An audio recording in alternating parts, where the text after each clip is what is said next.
Hi friends, இன்னைக்கு பார்க்க போகிற டிஷ்ஷு ரவா பணியாரம். ரம்ஜான் ஸ்பெஷல். தேவையான பொருட்கள்: ரவா, மைதா மாவு, சர்க்கரை, அரிசி மாவு, தேங்காய் பால்,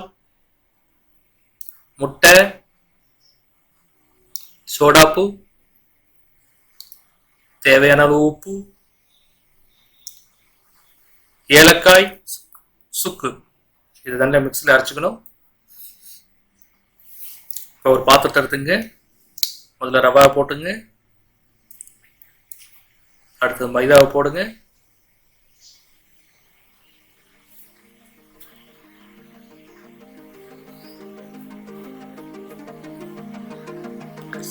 சர்க்கரையை மிக்ஸ் பண்ணுங்க. இதோட அரிசி மாவும் போட்டுருங்க. மிக்சியில் அடிச்சு வச்ச ஏலக்காய், சுக்கு ரெண்டையும் மிக்ஸ் பண்ணாத அப்படியும் போட்டுருங்க. அடுத்தது சோடாப்பு, அடுத்தது உப்பு போட்டாச்சு. நல்லா கிளறி விட்டுங்க. ரெண்டு முட்டையை உடச்சி ஊற்றுங்க.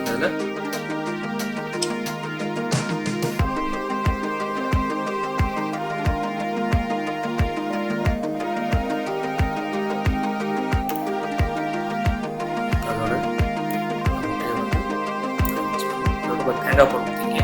தண்ணியே ஊற்றக்கூடாது, தேங்காய் பால் மட்டும் மிக்ஸ் பண்ணுங்க. அப்போ தான் நல்லா டேஸ்ட்டாக இருக்கும்.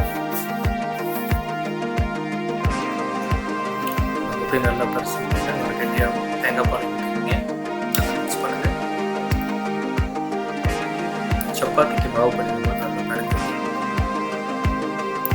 நல்லா கெட்டியாகவும் நல்லா தனிங்க.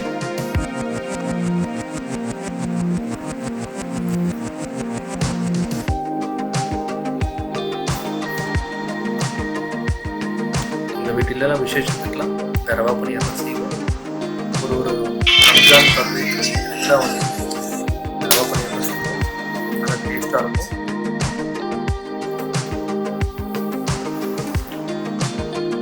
தேங்காய் பால் கொஞ்சம் ஆட் பண்ணிக்க. கெட்டியாக இருக்காங்க, கொஞ்சம் ஆட் பண்ணிக்கலாம்.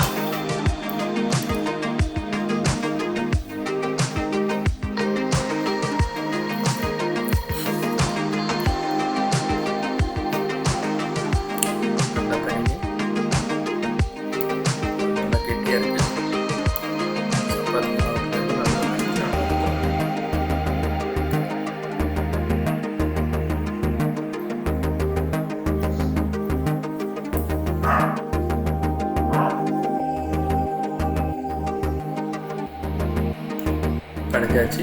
இது மாதிரி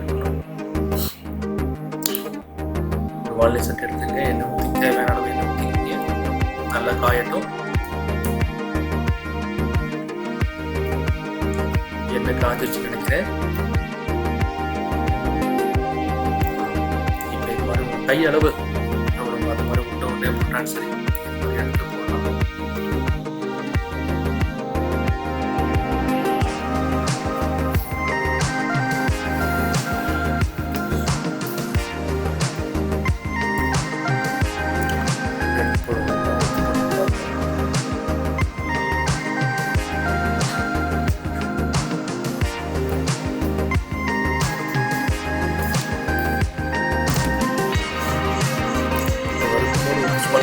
நல்லா இருக்கும், வாசனையாக இருக்கும், டேஸ்டியாக இருக்கும். நல்லா கரைச்சி ரவா பணியாரம் சாப்பிட ஒரு வாரம் வரைக்கும் ஏன்னா நம்மளால் ஸ்நாக்ஸ் சாப்பிடலாம். செஞ்சு போட்டு நல்லாயிருக்கும். இந்த வீடியோ பிடிச்சிருந்தா லைக் பண்ணுங்கள், ஷேர் பண்ணுங்கள், சேனலை சப்ஸ்கிரைப் பண்ணுங்கள்.